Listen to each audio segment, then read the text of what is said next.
Chapter 2. Back to the States. In 1954, Bruce began studying Kung Fu under a famous instructor in Hong Kong named Yip Man. Bruce always wrote Gung Fu, which is the way to spell it in the Cantonese dialect in China. As a result of this Kung Fu training, Bruce was learning to protect himself, but he wasn't learning to avoid fights. Not yet, anyway.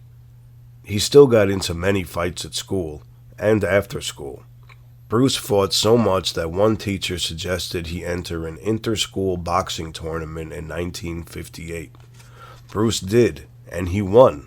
He easily defeated several opponents by knocking them out in the first round.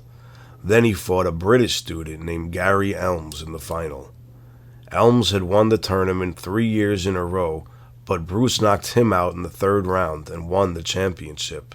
Bruce's strengths and quickness made him an excellent boxer. His smooth moves and footwork made him an excellent dancer, too. At about the same time that he won the boxing tournament, he was also a cha-cha dance champion in Hong Kong. When he was 18, Bruce got into a serious fight. The police were called. They knew Bruce and showed up at the door of the Lee family's apartment. "If he gets in one more fight, I'm going to have to put him in jail," one of the policemen warned. But Bruce's parents knew something had to be done.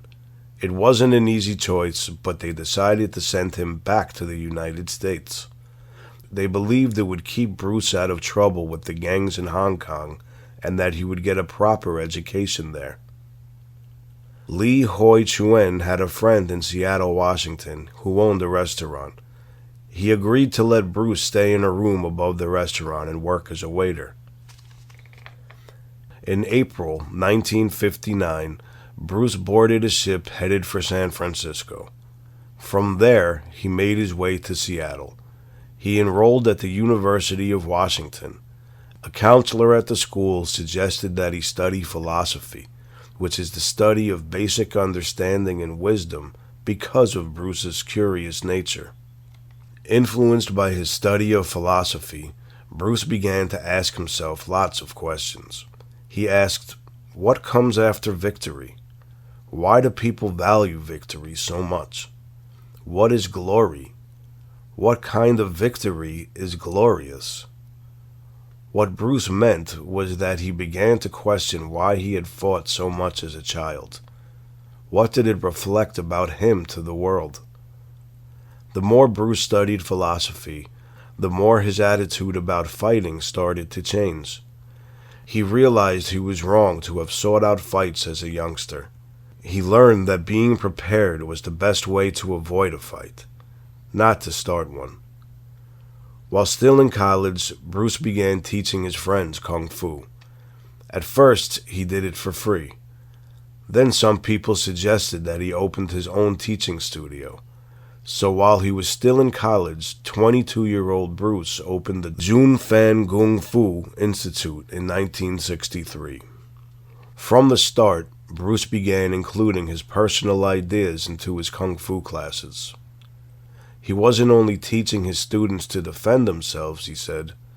He also was teaching them to express themselves through movement. One of Bruce's students in Seattle was Linda Emery. Bruce asked her out on a date in October of 1963. They fell in love and soon made plans to get married. At first, Linda's parents didn't think it was such a good idea. They were worried that Bruce and Linda would move to Hong Kong and live far away. Linda and Bruce, though, were sure they made the right choice. Bruce was a man of quality and integrity and great love and warmth, Linda said. "Linda and I aren't one-on-one," Bruce once said. "We are two halves that make a whole. Two halves fitted together are more efficient than either half would ever be alone." On August 17, 1964, less than 1 year after their first date, Bruce and Linda were married in Seattle. In 1965, they had their first child, a son named Brandon. The Lee family moved to Oakland. Bruce opened a new studio there. He taught Kung Fu, but he also began developing his own martial arts system, the Cha-Cha Champ. Bruce moved with quickness, ease, and grace while performing Kung Fu. Those same traits made him a great dancer, too. In fact, he was a Cha-Cha champion in Hong Kong before he sailed to the United States. The Cha-Cha is a rhythmic Latin dance that started in 1953. It quickly became popular in much of the world. When Bruce came to the United States by ship in 1959, he had only about $100 in his pocket, and he was in one of the cheaper cabins below deck. But he soon made extra money for the trip by teaching some of the passengers in the more expensive cabins above to do the cha-cha.